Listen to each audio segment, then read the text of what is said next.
The prairie was buzzing with summer life. In the long grass, a herd of wild mustangs grazed, their coats shining under the sharp morning sun. The peace was almost sacred, a silent agreement between wind and hooves, until suddenly it shattered. A black and white blur came tearing across the field, tail in the air, kicking up dust. That was Blaze. He didn't move like the other horses. He didn't even sound like them. Instead of the nervous snorts and whickers that filled the herd, Blaze charged in and barked. Not just once either. Over and over, yapping in quick, high staccato bursts, just like a dog greeting its pack. The mustangs froze. Every ear locked onto him, every neck arched high, confusion and alarm spreading like wildfire. Blaze, oblivious, wagged his tail. Yes, he actually tried to wag it, trotting up to the nearest filly, tongue lolling, a big, goofy smile on his long face. He pranced in front of her, crouching down in an awkward, dog-like playbow. The filly shrieked and danced away, eyes rolling in fear. The lead stallion, a massive gray with scars on his chest, stepped forward, muscles rippling. He pinned his ears, huffing a warning. But Blaze didn't notice.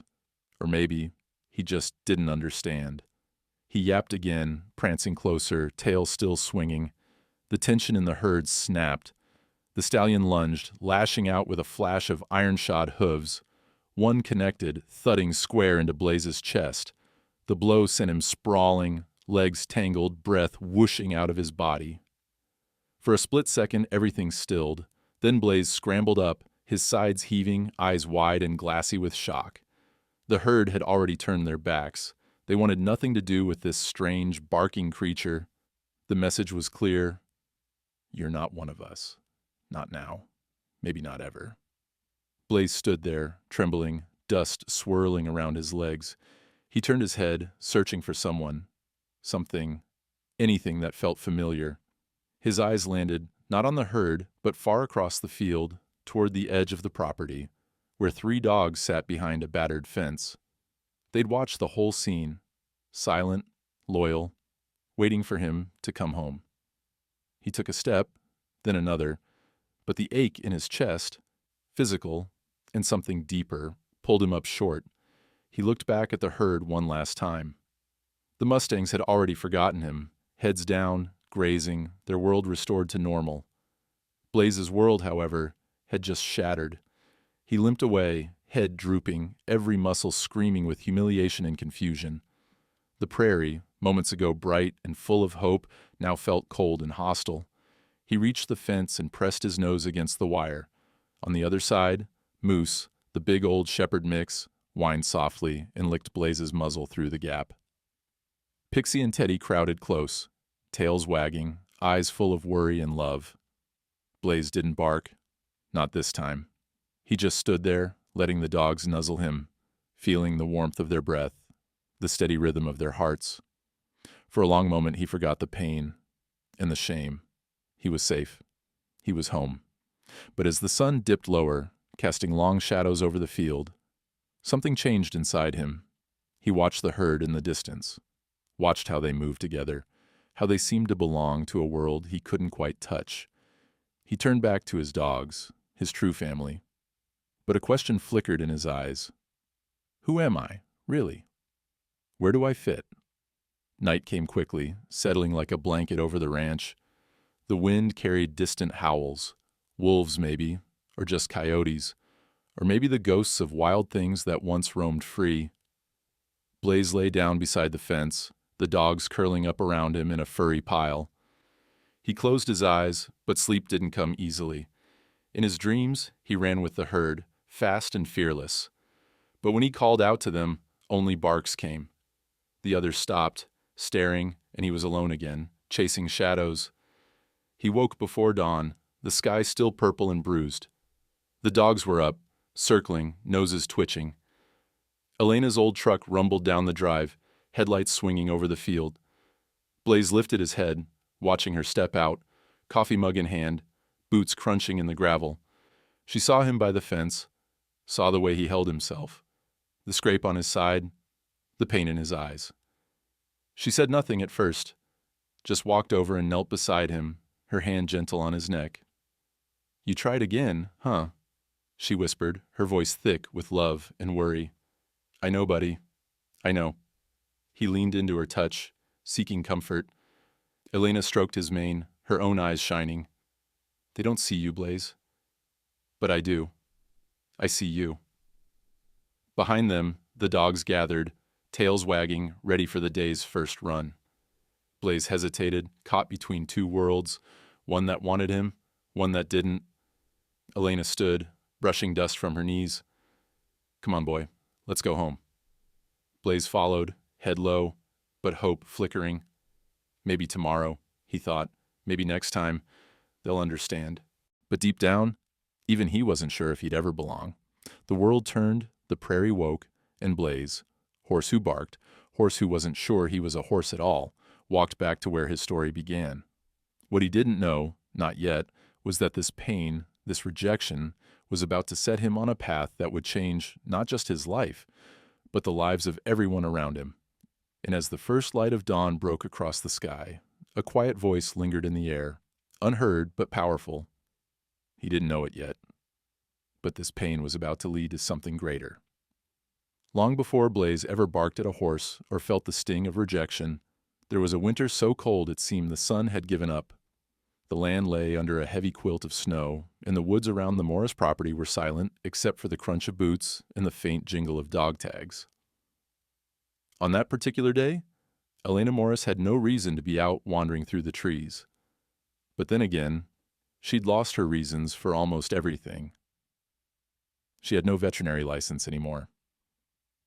The board had taken that away, after a mistake she still replayed in her mind most nights. No job either. The town's only animal clinic had moved on, and the other ranchers kept their distance, polite, but wary of the scandal. Her bank account was shrinking, her confidence even more so, but she still got up every morning because 3 dogs needed her, and, if she was honest, because she didn't know what else to do.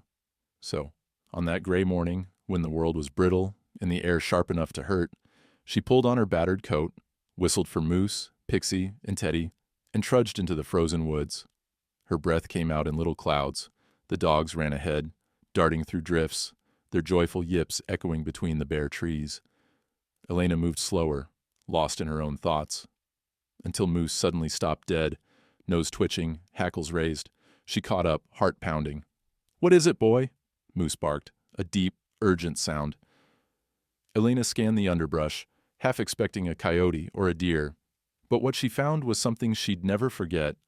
A tiny foal, no bigger than a large dog, crumpled in the snow. He was more bone than flesh, legs folded awkwardly beneath him, his dark coat rimed with frost. He didn't lift his head, just twitched his ears when Elena knelt close. For a terrifying moment she thought he was already dead. Then his nose quivered, and a faint, desperate breath escaped him. Oh, God. Elena's hands shook as she pressed her fingers to his neck, searching for a pulse. It was there, thready but real. Moose whined, licking the foal's face. Pixie and Teddy circled, sniffing, tails down, concern radiating from every movement. Elena's mind flashed with everything she'd learned in school, every emergency case she'd handled. But she wasn't a vet anymore, she reminded herself. She had no drugs, no equipment, and technically, no right to intervene. But she was also Elena, and she could never walk away from a creature in need. Not then, not ever. She unzipped her coat, wrapped it around the foal, and called softly to her dogs. "Help me out, guys. Keep him warm." Moose lay down first, pressing his body close to the foal's side. Pixie and Teddy followed, tucking themselves in so that the little mustang was surrounded by fur and warmth. Elena dropped to her knees and covered them all with her arms. She whispered encouragement. Words meant more for herself than for the half-frozen animal at her feet. "It's okay. I got you. You're not alone." Minutes passed. Or was it hours? Elena lost track, focused only on the rise and fall of the foal's breath, the way his eyelids fluttered. She brushed melting snow from his ears, checked for injuries. No mother anywhere. No tracks except the ones the foal had left, wandering alone and confused until he'd simply given up. Tears stung Elena's eyes, but she refused to let them fall. Not here. Not now. She forced herself to think practically. how to get him home. He couldn't walk. She couldn't carry him all the way. The old ATV was back at the barn. But maybe if she built a sling from her coat and some rope, somehow adrenaline and stubbornness carried her. She fashioned a makeshift stretcher, coaxed the dogs to stay tight, and together they managed the impossible, dragging, hauling, and nudging the foal inch by inch out of the woods. By the time they reached the edge of her property, Elena's arms burned, her back ached, and her hands were numb, but she didn't stop. The little horse whimpered, shivered, but did not die. They finally reached the old barn, long since converted into a ramshackle shelter for the dogs. Elena eased the foal onto a pile of blankets, started a portable heater, and covered him with every quilt she owned. The dogs curled up around him, forming a wall of fur. Elena knelt beside them, hands pressed to the foal's chest, feeling the slow thump of life. She cried then. Not for the horse, not really. For herself. For the part of her that needed something to save. For the guilt she still carried, the loneliness that had become her shadow. For the chance, however small, that maybe, just maybe, she could make a difference again. Night fell. Elena barely moved except to check the foal's breathing, rubbing his limbs when he trembled, murmuring stories about strong horses and brave dogs. At some point, the little mustang opened his eyes. Deep, dark pools that seemed to see right through her. "Hey, buddy," she whispered. "Welcome to the world." He didn't respond, not with a sound, but he pressed his nose to Moose's fur and, unbelievably, wagged his little tail. The dogs perked up, tails thumping the blankets as if they'd already accepted him as one of their own. Elena watched this scene, exhausted and hopeful all at once. She snapped a photo on her phone, the tiny foal nestled among her 3 dogs, all of them looking at her with the same expression. Trust. She laughed then, a true laugh for the first time in months, and realized what she'd gained that day wasn't just another animal to care for. It was purpose. The simple, undeniable urge to keep going. In that frozen barn, under the yellow light, Elena promised the foal, and herself, that she would do whatever it took. Even if it meant breaking the rules. Even if it meant risking her heart all over again. She whispered one more thing before sleep finally claimed her. "You hold on, little guy. You're meant for something. I just know it."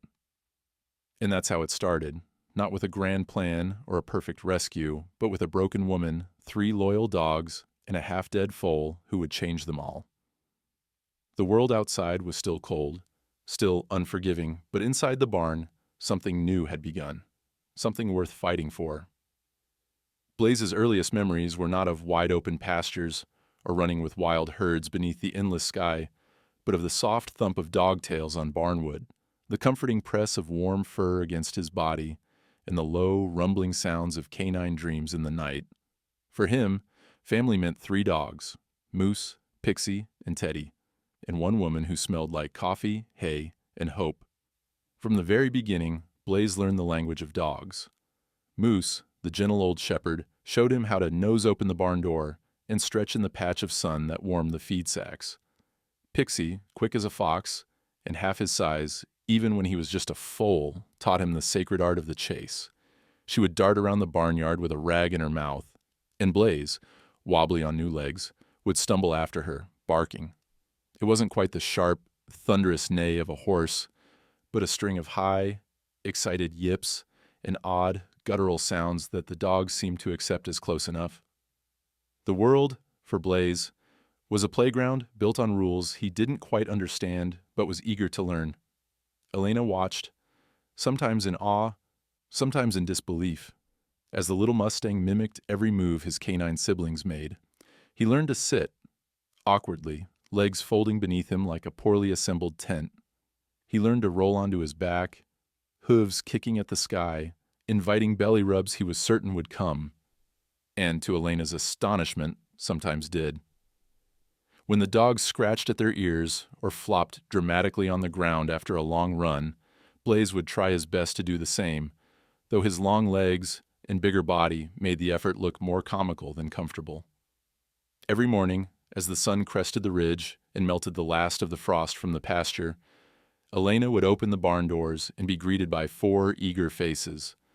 Blaze would bounce and bark alongside the dogs, sometimes even trying to wag his tail, which, being a horse, never quite worked. But the effort was always there. Together, the odd family would trot, gallop, and leap through the fields. Blaze was always a few steps ahead or behind, hooves pounding in rhythm with paws. Food time was the most confusing. The dogs would gather by their bowls, tails high, eyes bright, waiting for Elena to pour out their breakfast. Blaze would crowd in, nosing at the bowls and trying to sample their kibble, even after Elena patiently led him back to his own feed. Some mornings, she'd catch him lapping at a water bowl, tongue curled like a dog's. Other days, he'd curl up beside the dogs after eating, legs tucked beneath him in a canine version of down, eyes following Elena as she swept the barn or brushed out the dogs' coats. Elena documented it all, sometimes for herself, and sometimes for the handful of social media followers who'd stuck with her through the ups and downs of her career. She posted photos of Blaze sitting with the dogs, Blaze chasing tennis balls, though he could never quite figure out what to do when he caught one. Blaze sleeping in a tangled pile of fur and mane, one long leg draped over Moose's back. The comments were always the same, a mix of disbelief and delight, with the occasional concern for the identity crisis of the little Mustang. But beneath the laughter and the sweetness, there was a constant unspoken worry in Elena's mind. She would sit at the edge of the corral some evenings, watching Blaze try to play tug-of-war with Teddy, and wonder what would happen when he realized he wasn't a dog at all. What would happen the first time he met another horse and realized he didn't speak their language? Would he be able to find his place in a world that had no rulebook for creatures like him? One afternoon, as a spring thunderstorm rolled in, Elena found Blaze standing in front of the old water trough behind the barn. The dogs had all retreated inside, noses tucked beneath tails, but Blaze lingered, staring at his own reflection in the rippling surface of the water. He watched the dark muzzle, the big brown eyes, the long mane trailing down one side of his neck. He watched the ears flick, the nostrils flare, the twitch of muscle beneath the skin. He tried barking at his reflection, but the sound that came out was strange. Neither a bark nor a whinny. But something caught in between. The image in the water trembled and blurred, and Blaze pawed at the surface, splashing it away. Elena knelt beside him, her voice gentle but edged with sadness. "You don't look like them, do you, boy?" She reached out, fingers threading through his mane. "Doesn't matter. You're perfect the way you are." Blaze leaned into her touch, but his gaze drifted back to the water, to the face that both was and wasn't his own. He didn't understand why his tail wouldn't wag, why his bark sounded so wrong, why the dogs could tumble and twist in ways his body wouldn't allow. That night, after the storm, Blaze lay beside the dogs, but his sleep was restless. He dreamed of running with the herd, but every time he called out to them, his voice came out as a bark. The other horses stopped and stared, eyes full of confusion and fear, and Blaze woke with a start, heart pounding. Elena watched from the shadows, her worry deepening. She knew the day was coming, sooner or later, when Blaze would have to face the truth about who he was.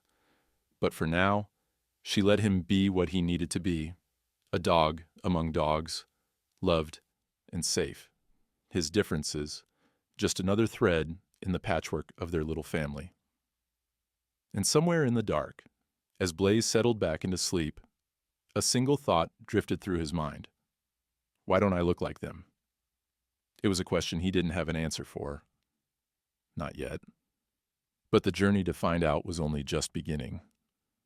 Blaze's world was small, warm, and familiar. A barn, 3 loyal dogs, and Elena, the woman whose hands always smelled of hay and hope. But even the safest worlds are destined to stretch, and on a golden afternoon in early summer, Elena decided it was time. Time for Blaze to meet his own kind. Elena had arranged everything with careful thought. There was a horse sanctuary half an hour's drive away, a sprawling ranch where mustangs roamed in wide, grassy paddocks.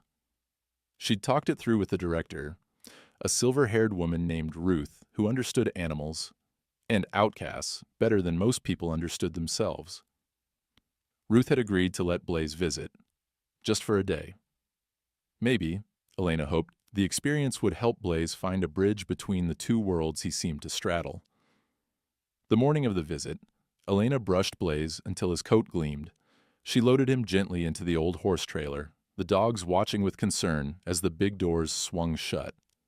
Even Moose seemed uncertain, tail drooping, eyes tracking the trailer until it disappeared down the long dirt road. Blaze wasn't frightened, at least not at first. He had Elena. He had his scent blanket, an old patchwork thing that smelled of the dogs in the barn.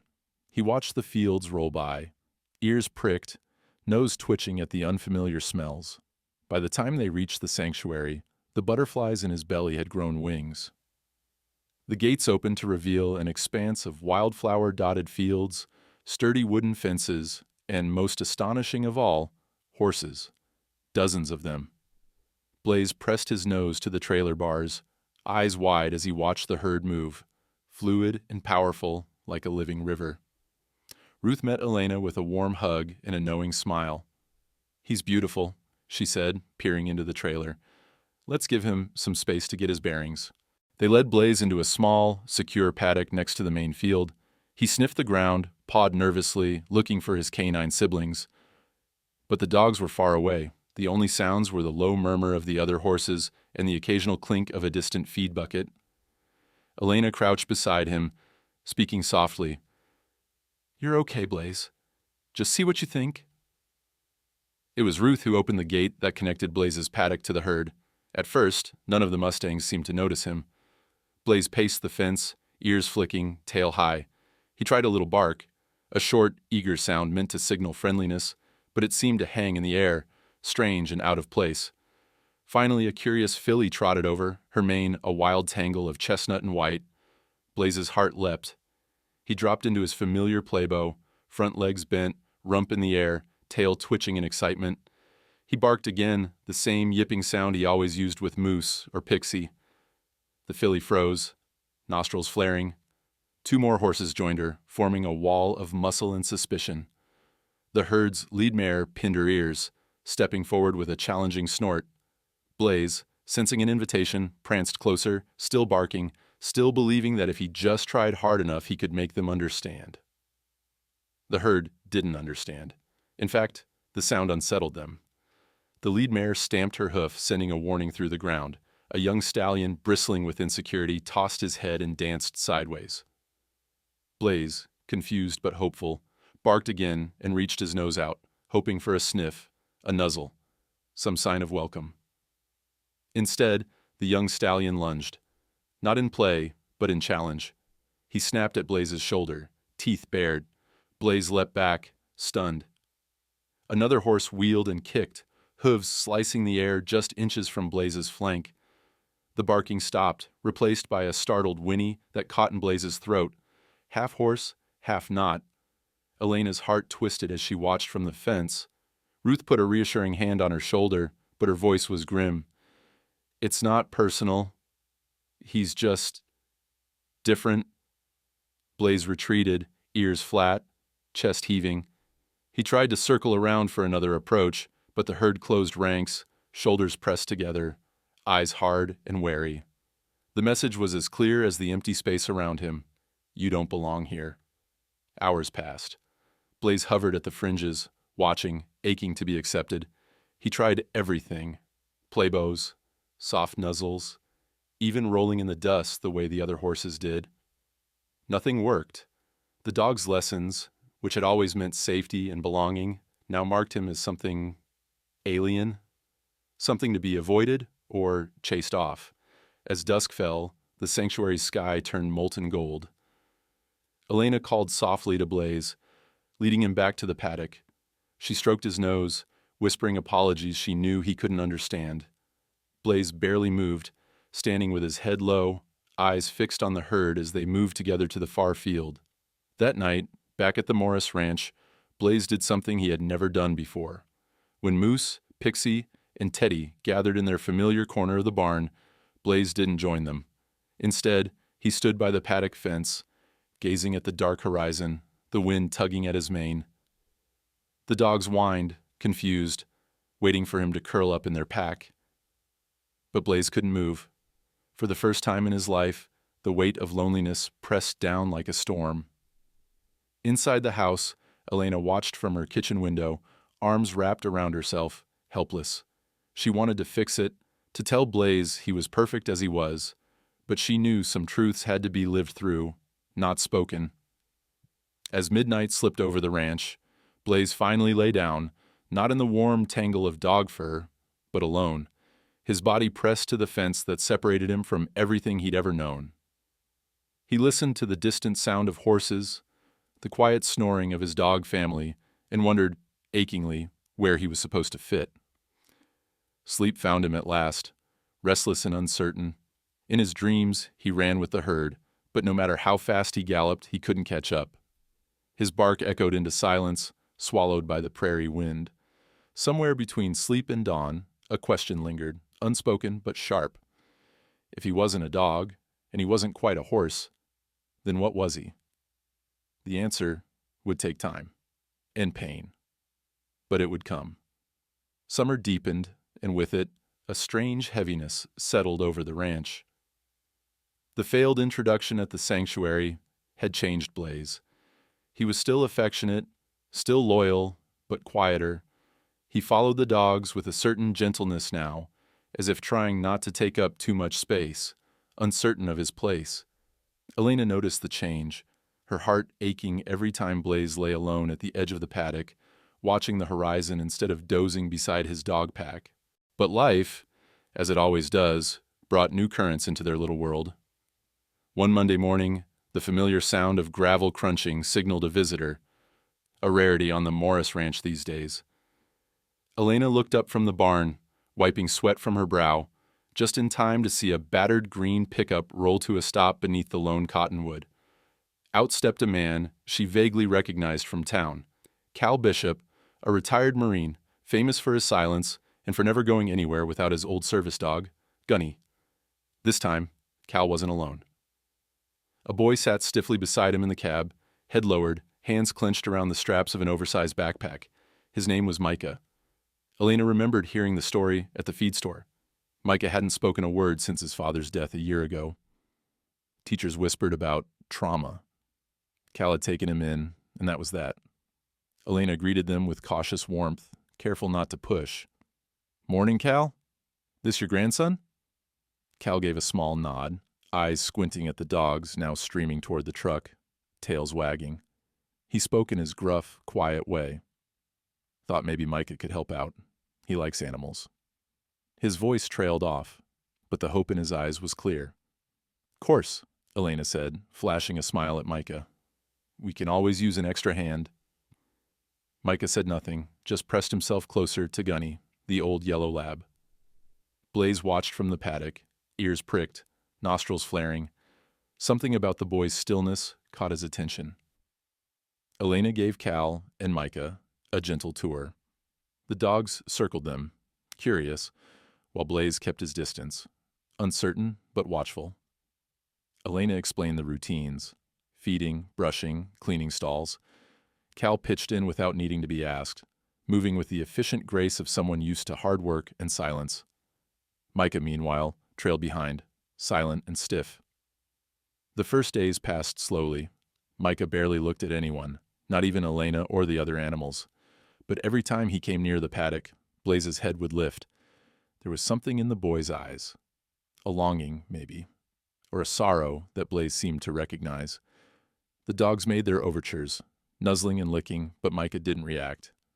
Only Gunny, his steadfast guardian, stayed close, lying at Micah's feet whenever they stopped to rest. One afternoon, while Elena and Cal hauled hay bales, Micah wandered near the paddock alone. He crouched by the fence, shoulders hunched, tracing shapes in the dirt. Blaze, curious, wandered over, his steps slow and careful. The boy glanced up, brown eyes meeting Blaze's for the first time. What happened next was so strange and simple that even Elena, watching from a distance, had to blink twice. Blaze approached the fence. Then, just as he always had with the dogs, he plopped down with a grunt, folding his long legs beneath him, then awkwardly tucking his hooves. He tried to sit like Moose, ears high and mouth slightly open, a goofy, hopeful expression on his face. Micah stared at him, expression blank. Blaze stayed perfectly still, then, sensing the boy's nervousness, edged closer. For a long moment, nothing happened. Then Blaze, always a mimic, did what the dogs would do to cheer up Elena. He barked. It was a short, odd sound, half yip, half horsey whinny. But to Micah, it must have been hilarious, because his lips twitched, and then, impossibly, he giggled. A small, bubbling sound, like a creek just breaking free of ice. Elena nearly dropped her pitchfork. Blaze perked up, encouraged. He tried again. Bark, then wagged his tail as best he could. Micah giggled louder, then slapped his hands over his mouth, as if startled by the sound. Gunny looked up from his post at Micah's feet, tail wagging with approval. From that moment, everything changed. The next day, Micah returned to the paddock, lingering a little longer. Blaze sat for him again. This time, Micah held out a tentative hand through the fence. Blaze stretched his neck and nuzzled the boy's fingers, warm breath ghosting over Micah's skin. The dogs joined them, forming a lopsided pack.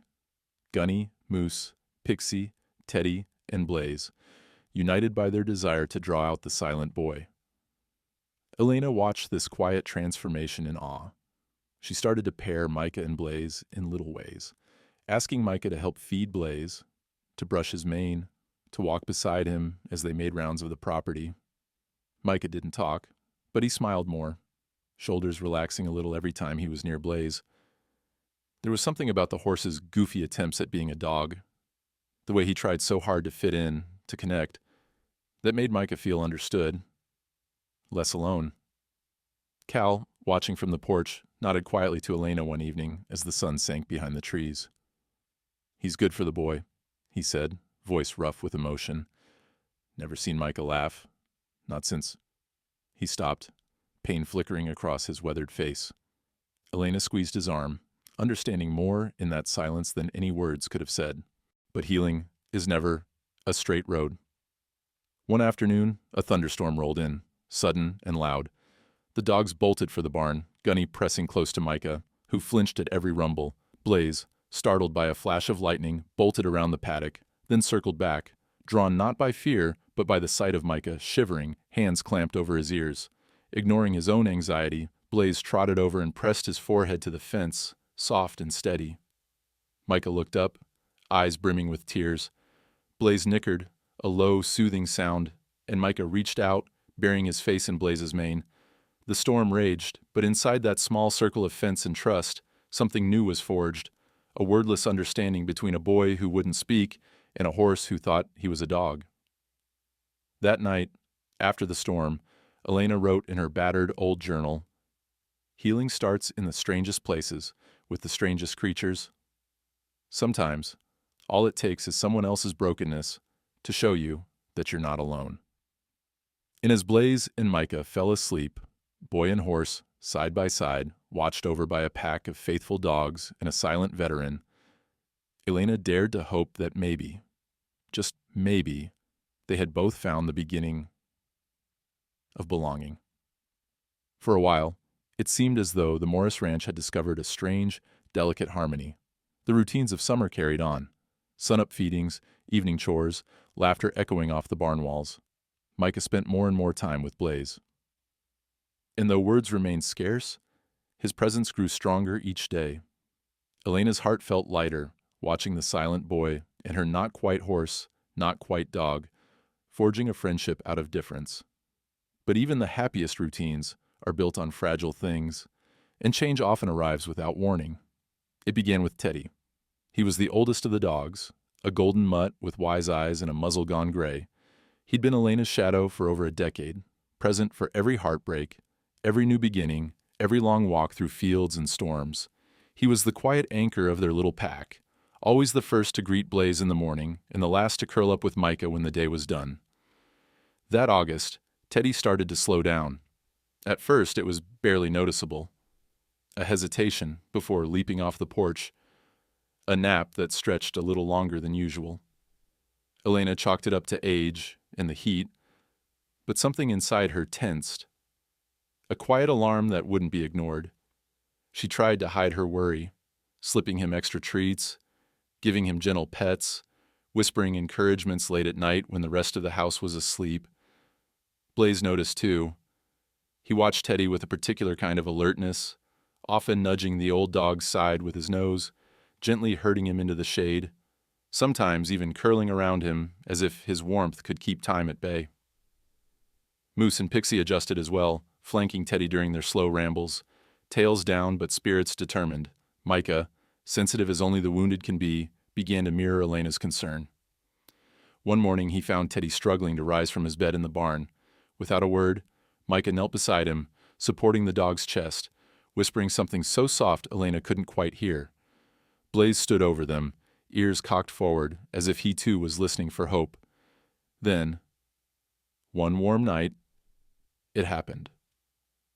Elena awoke before dawn, heart pounding with the kind of dread that needs no explanation. She pulled on boots and hurried out to the barn, where she found Blaze standing sentinel in the moonlight, his body blocking the entryway. Inside, curled in a pile of old blankets, lay Teddy. His breathing was shallow, each rise and fall a struggle. Moose and Pixie were pressed close, silent and unmoving. Blaze lowered his head and, with surprising gentleness, nudged Teddy's face. The old dog blinked, tail thumping once in weak recognition, then stilled. Blaze let out a sound Elena had never heard before, a long, low howl, raw and heartbreaking, the sound of grief from a creature who'd never quite fit in, mourning the one who'd never made him feel out of place. Elena knelt beside the dogs, tears slipping down her cheeks. She stroked Teddy's fur, murmuring thank yous and goodbyes. Micah appeared at her side, wordless but not alone. Together, they sat through the last breaths, a family bearing witness.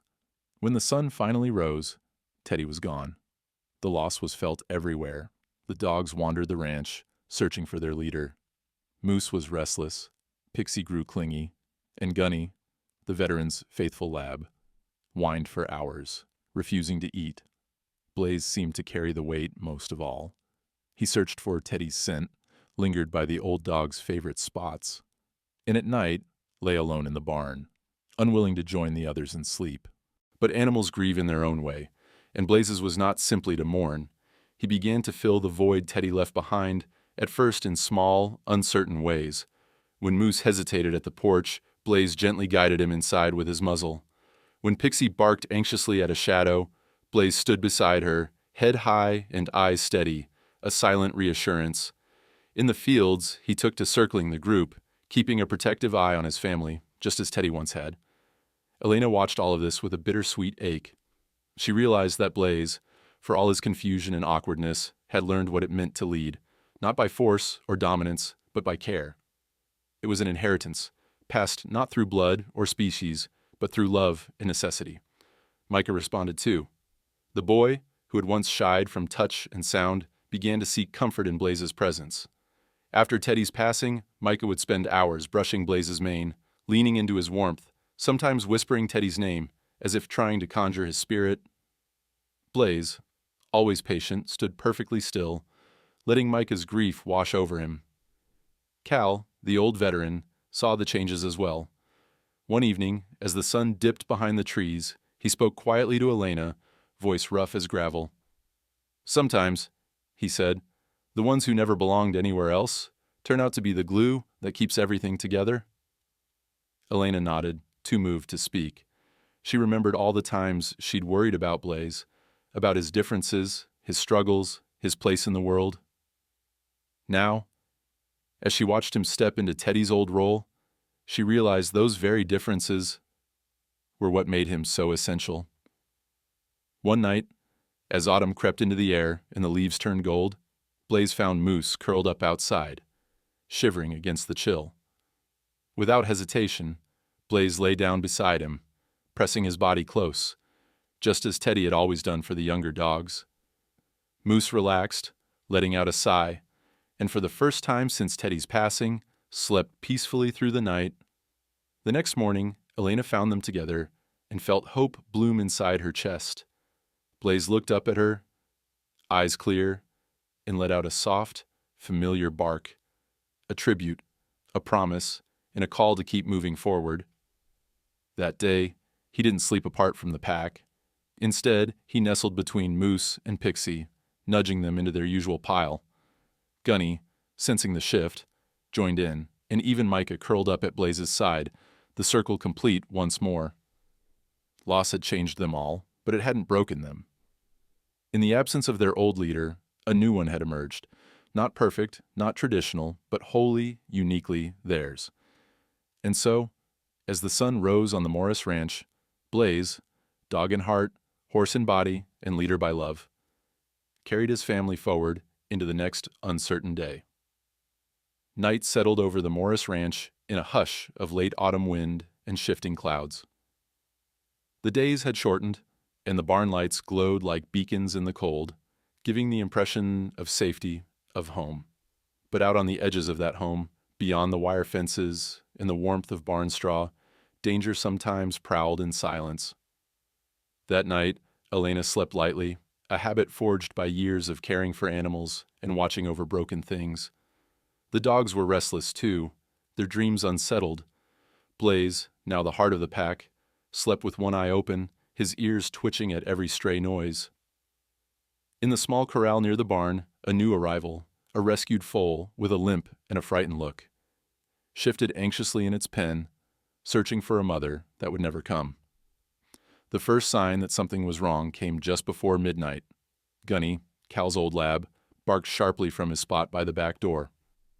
Moose and Pixie snapped awake, growling low, the hair along their backs bristling. Blaze stood, muscles tense, and moved quietly to the fence, nostrils flaring as he tested the wind. A low, guttural snarl rolled through the darkness, so soft it might have been the wind if not for the dog's immediate response. Moose threw himself at the fence, barking fiercely. Blaze saw the glint of eyes beyond the field, yellow, hungry, and much too close. Elena's heart lurched as she rushed to the window, fumbling for her boots. But even as she moved, she knew there wouldn't be enough time. The wolf, a massive gray male, moved like smoke along the fence line, drawn by the scent of the injured foal. Its hunger was evident in every step, its confidence a challenge to everything Elena and her animals called theirs. The foal cried out, a thin, terrified sound that cut through the night. Blaze didn't hesitate. Some instinct, something wild and loyal, as old as the pack itself, kicked in. He surged forward, barking, not in fear, but in warning. He sounded nothing like a horse and nothing like a dog, but something fierce and in between. The wolf paused, surprised by the sight of a mustang acting like a guard dog. Instead of running, Blaze did what he'd seen Moose and Teddy do all his life. He lowered his head, pawed the ground, and let out a string of sharp, defiant barks. The dogs rallied behind him, forming a line. Moose, Pixie, and even Gunny, barking and snarling. Elena rushed outside, flashlight in hand, but she stopped short, astonished by the scene unfolding before her. The wolf, muscles coiled, darted for the weak spot in the fence. Blaze charged, hooves pounding the frozen ground, his entire body a shield between predator and prey. He circled, barking and snapping, cutting off the wolf's angle of attack again and again. For a brief, heart-stopping moment, the wolf lunged, jaws wide, teeth flashing in the moonlight. Blaze met him head-on, rearing and kicking with his front hooves. The dogs howled, surging forward, barking with all their might. The wolf dodged, confusion clouding its instincts. This was not how horses behaved. This was not prey. Blaze circled again, barking relentlessly, daring the wolf to try him. Elena screamed at the wolf, waving her flashlight, but it was Blaze who commanded the night. Every time the wolf moved, Blaze put himself in the way, body lowered like a dog defending its pack, refusing to give ground. The foal, paralyzed by terror, huddled at the far end of the pen. For several tense minutes, predator and protector danced at the edge of violence. The wolf, frustrated, made one last feint, but Blaze snapped his teeth and charged, hooves thundering. The wolf finally broke, slinking back into the darkness with a low, angry growl, disappearing into the night beyond the reach of light. The ranch fell silent, except for the ragged sound of Blaze's breathing and the soft whimpers of the dogs. Elena crossed the field, trembling with adrenaline and relief. She dropped to her knees beside Blaze, wrapping her arms around his neck. "You saved him, boy. You saved him."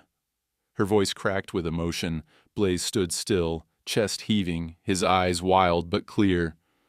Moose licked his muzzle, Pixie pressed against his side, and even Gunny, who usually kept his distance, touched noses with Blaze. The pack encircled him, not as a horse or a dog, but as something entirely his own: protector, leader, family. The foal, still shaking, took a trembling step toward Blaze, as if recognizing that its safety had come from the strangest, bravest creature it had ever seen. Blaze reached out, nuzzled the foal, and let out a low, rumbling nicker, the closest he could come to comfort. Back in the house, Micah had watched it all from the window, hands pressed to the glass. For the first time, he felt not just fear, but awe. At Blaze, at the courage that had poured out of the horse who never fit anywhere. When Elena finally led Blaze and the dogs inside, Micah slipped into the barn and sat quietly beside the foal, whispering soothing words he hadn't dared speak in months. That night, Elena wrote a single line in her journal. Blaze's instincts aren't wrong. They're his own kind of right. She realized that trying to force Blaze to be something he wasn't had nearly broken him. His way was different, but it was real, and it was brave. The story of Blaze's stand against the wolf spread through the little town by morning.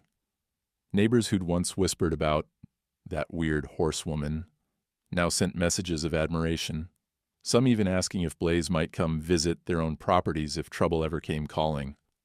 Elena laughed, tears in her eyes, knowing how far they'd come. And as the days grew colder and the world outside seemed harsher than ever, the Morris Ranch felt stronger, safer, held together by a horse who thought he was a dog, and proved that sometimes different is exactly what you need when danger comes calling. Winter pressed down on the Morris Ranch, long and hard. Frost crept up the barn walls at night, turning every breath into steam, but inside, the air felt strangely lighter. Ever since the wolf incident, Blaze had carried himself differently. He was still odd, still prone to barking, still sleeping in dog piles, still scratching at the ground with a clumsy, dog-like enthusiasm, but the pack no longer saw him as something not quite right. He was their anchor now, a creature who could face down wolves and comfort a frightened foal in the same heartbeat. But even with the newfound respect of his pack, Blaze's greatest challenge still lay ahead, the challenge of truly belonging, not just to his dog family or to his human caretakers, but to himself, and perhaps to other horses as well. It happened on a bitterly cold morning, when the sun barely cracked through the clouds. Elena was shoveling snow from the barn doors when Ruth, the sanctuary director, pulled up in her old Ford. She'd brought 2 new arrivals, rescued mustangs, one a skittish yearling, and the other a foal, barely weaned, trembling and wild-eyed. Elena agreed to take them in until spring, and Blaze watched their arrival with a strange, quiet intensity. The yearling, a roan, with a deep scar across his haunches, wanted nothing to do with the barn, the people, or the dogs. He reared and snorted at every approach. The little foal, meanwhile, wouldn't eat and paced his pen, eyes rolling with panic, calling for a mother who would never return. Elena did her best, but nothing worked. Even Moose and Pixie, usually so patient, kept their distance, confused by the horse's terror. After 3 days, Elena was desperate. She stood outside the foal's pen, hands on her hips, breath fogging in the air, and muttered, "If only you could talk to him, Blaze. You know what it's like." As if hearing her, Blaze ambled over. He regarded the foal for a moment, then did something no one expected. He dropped into a full playbow, the exact same one he used with the dogs, a front leg bent, rump high, tail swishing back and forth. The movement was so absurd, so utterly unhorse-like, that the foal stopped pacing, startled into silence. Blaze barked, softly at first, then again, adding a little skip and a side shuffle. The foal's ears perked. He watched, unsure, then, hesitantly, took a step forward. Blaze repeated the motion, making it even more exaggerated, as if inviting the foal to join in the world's strangest game. The foal, drawn by curiosity, or perhaps simply by the sheer confidence of Blaze's weirdness, tried to mimic him. He crouched, legs trembling, and then, quite suddenly, bounced forward in a clumsy imitation of Blaze's bow. The sight was so joyful, so surprising, that Elena burst out laughing, tears stinging her eyes. It wasn't just the foal who noticed. The other horses, skeptical at first, gathered near the fence. The roan yearling snorted, ears flicking in confusion, but watched as Blaze circled the pen, leading the foal in a dance of awkward, hopeful play. The dogs cheered them on, barking encouragement from the sidelines. From that day, the dynamic at the ranch began to shift. Blaze was still different, but his difference had become something valuable. Something the other animals, even the other horses, started to accept and, incredibly, to copy. The foal followed Blaze everywhere, learning his odd mix of dog and horse behaviors. The roan, still wary, watched from afar, but inched closer each day, drawn by the laughter and the strange new energy in the herd. Micah, too, blossomed in this new atmosphere. He spent hours with the foal, encouraging him, brushing his mane, sometimes even lying down in the snow beside Blaze and the dogs. The first time the roan let Micah touch his nose, Elena felt her heart break and mend at the same time. Blaze, for his part, no longer tried to suppress his instincts. He barked and neighed in equal measure, chased balls with the dogs, and galloped with the horses. When a new animal arrived, injured or afraid, it was Blaze who approached first, using a mix of canine play and equine empathy to break through their defenses. Elena watched all this, her pride in Blaze swelling until it almost hurt. One afternoon, after a heavy snowfall, Elena sat on the fence and wrote in her journal, "You weren't born to fit in, Blaze. You were born to connect the ones who can't." Blaze didn't belong to just one world. He belonged to the space in between, the place where healing could begin for the broken and the lost. That became clear one crisp, blue morning when the foal, now thriving, calmed a new rescue simply by mimicking Blaze's dog bow. The effect rippled outward. The horses grew more curious, the dogs more protective, the humans more hopeful. Even the neighbors noticed, stopping by just to watch the strange, harmonious chaos unfold. There was a new rhythm to life at the Morris Ranch. At night, Blaze no longer lay apart. Instead, he slept surrounded by his pack, sometimes with a dog's head resting on his shoulder, sometimes with a foal tucked under his chin. The fences that once marked difference and exclusion now became places of gathering, of shared warmth, of laughter, and new beginnings. And on a night when the stars burned like diamonds above the snow, Elena looked out at her strange, blended family and realized the truth. Blaze was never meant to be just a horse or just a dog. He was meant to be a bridge, a connection between worlds, a healer not because he fit in, but because he didn't. As Blaze drifted to sleep, the pack curled close, and Micah whispered softly, "You're my best friend."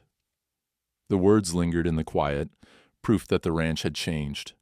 Not just for Blaze, but for everyone lucky enough to belong, even for a moment, in the place where differences became strengths. The snow began to melt, slow and hesitant at first. Spring crept into the Morris Ranch not with a sudden thaw, but with tiny changes. The faintest blush of green on the willows, the trickle of water beneath the ice, the return of birdsong at sunrise. But the most profound transformation wasn't outside. It was within the people and animals who called the ranch home. Blaze had become more than a curiosity. By now, everyone who visited, neighbors, sanctuary staff, even the gruff delivery drivers, had heard the stories. The horse who barked, the horse who sat like a dog and could chase off a wolf, the horse who'd helped an anxious foal find courage and an autistic boy find laughter.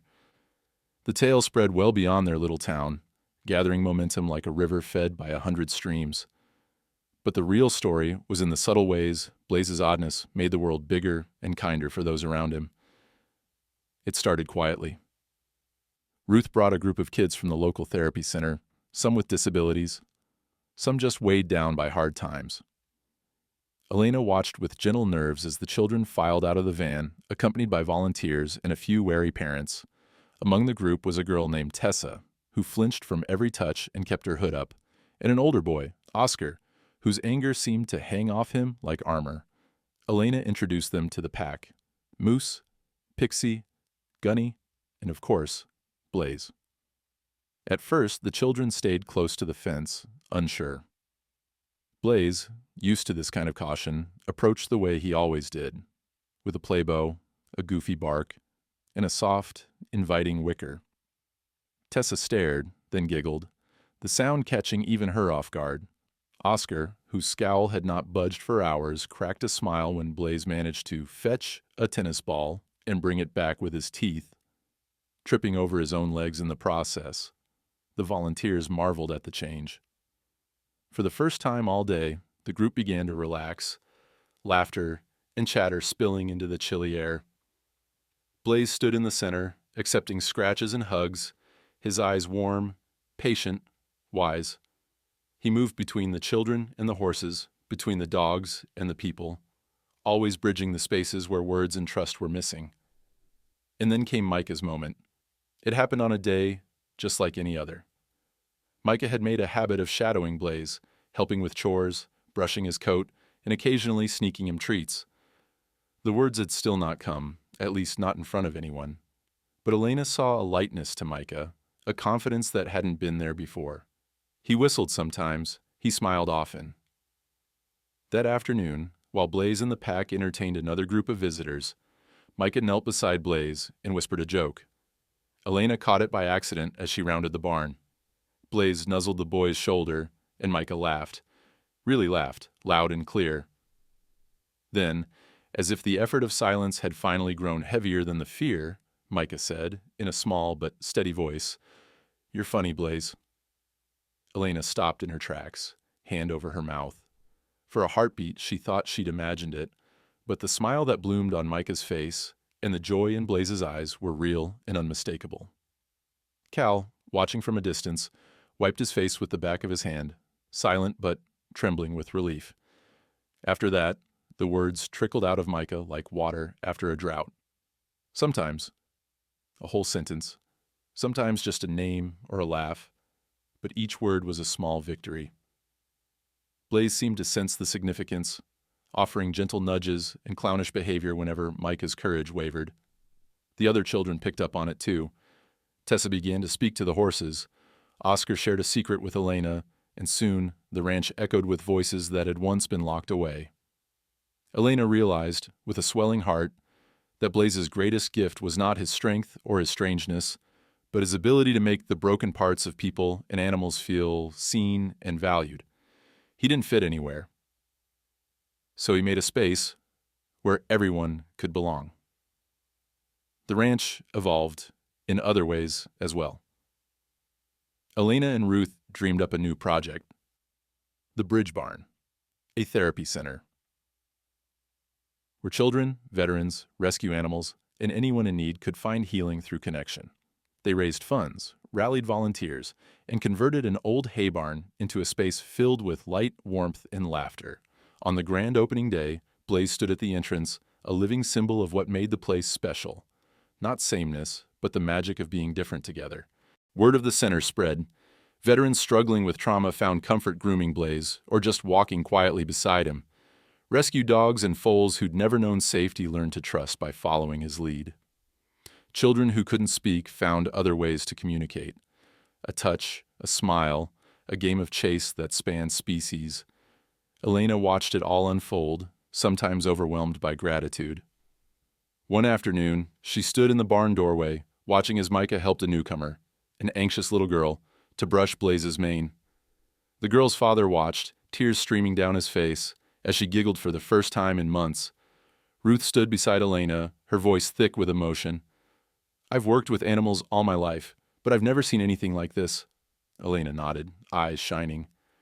Blaze wasn't meant to fit in. He was meant to help the rest of us find where we belong. By now, even the local news had picked up the story, calling Blaze the bridge horse. Reporters came and went, snapping photos of the pack napping in the straw, the herd of children trailing after Blaze like ducklings. Blaze endured the attention with his usual mix of awkward charm and quiet patience. But for those who truly knew him, the lesson was clear. You don't have to choose what you are. Sometimes, being in between is exactly where the healing begins. As dusk fell, on another busy day, Blaze stood at the top of the paddock, looking out over the ranch. The dogs at his feet, the horses grazing, the children laughing, the adults lingering in conversation and peace. It was a scene no one could have imagined. Least of all Elena, on that bitter winter night. She found a dying foal and made a promise to never give up on something different. And in that golden light, the truth of Blaze's journey was as bright as the spring sun. The best kind of family was not made by sameness, but by the safety and acceptance you offer each other, no matter how strange, how broken, or how in between you might be. The seasons shifted once more, the ranch transforming from green to gold and back again. With every passing month, the world seemed a little larger, the Morris property a little more alive. Blaze, once the lost foal who barked instead of whinnied, had become a legend in his own right. But more than that, he had become the beating heart of a place where the word family meant something deeper than blood or species or origin. It was in the ordinary moments that the lesson of Blaze's life was most visible. A winter morning found Blaze trotting across the yard, Pixie perched on his broad back, Moose running circles around them, barking with delight. Micah, bundled in a red coat, laughed from the fence line, calling out encouragements as Blaze did a mock playbow for the foals. Elena watched from the porch, coffee warming her hands, and wondered at how far they all had come. Blaze's differences, once a source of confusion and even pain, had become his greatest strengths. Where others saw a problem, he saw a connection waiting to happen. When the rescued roan yearling panicked during a thunderstorm, Blaze stood beside him, not as a typical herd leader would, but with the goofy patience of a dog who had learned to comfort rather than command. When a new puppy arrived at the ranch, trembling with nerves, Blaze gently nuzzled him, coaxing him to play with a stick, his own strange bark breaking the ice. For Elena, every day was a new reminder of what it meant to be truly seen. There were no more whispers from neighbors about her strange animals, only admiration, gratitude, and sometimes even requests for advice or help. The bridge barn was thriving, full of laughter and healing. Veterans worked side by side with teenagers, city kids brushed foals while rescue dogs slept at their feet, and Blaze, always in the middle of it all, bridged the gap between every soul who needed a place to belong. But the lesson Blaze taught went deeper than comfort or community. It was about identity, the power and freedom that comes from embracing the parts of ourselves that don't quite fit the mold. Blaze had never chosen between being a horse or a dog. He had become both and more, simply by surviving, by caring, by refusing to let go of what made him unique. One crisp spring afternoon, Elena was approached by a young journalist from a national magazine. She wanted to do a feature on the bridge barn, and especially on Blaze. As they sat in the shade, watching Micah and Tessa lead Blaze and the foal around the paddock, the reporter asked the question that had haunted Blaze's story from the start. Why do you think Blaze turned out the way he did? Was it luck? Was it some special gift? Elena considered this for a long moment, her gaze drifting to the horse who had saved her in ways she could never fully explain. I think it's both. And neither, she said softly. Blaze was born into loss and confusion, and instead of breaking him, it made him open. He never learned to draw lines between us and them. That's a lesson the rest of us spend our whole lives trying to understand. The reporter nodded, scribbling notes. What do you think is his greatest impact? This time, Elena smiled. He teaches people and animals that you don't need to fit in to matter. In fact, sometimes what makes you strange is what makes you essential. Blaze isn't just a survivor, he's a bridge. He brings together the pieces that never seem to fit anywhere else. That's his gift. And maybe it's ours too, if we're willing to accept it. Later that evening, Elena gathered everyone, humans, horses, dogs, around the old fire pit as dusk painted the ranch in hues of pink and gold. The air was filled with the chatter of friends, the occasional snort or bark, the laughter of children who had found their voices. Blaze stood at the center, his mane catching the last light of the day, surrounded by his unlikely family. Cal, the veteran who'd once thought silence would last forever, shared a story of his own, a story about finding hope in the least expected places. Tessa talked about her first day at the ranch, how Blaze's playbow had cracked open her fear. Oscar, now the ranch's unofficial junior wrangler, confessed that Blaze had taught him more about courage than any person ever had. Micah, shy but growing bolder every day, climbed onto the fence and looked down at Blaze. He spoke clearly, his voice carrying in the soft twilight. "You taught me it's okay to be different. You taught me to try again, even if I'm scared. Thank you, Blaze."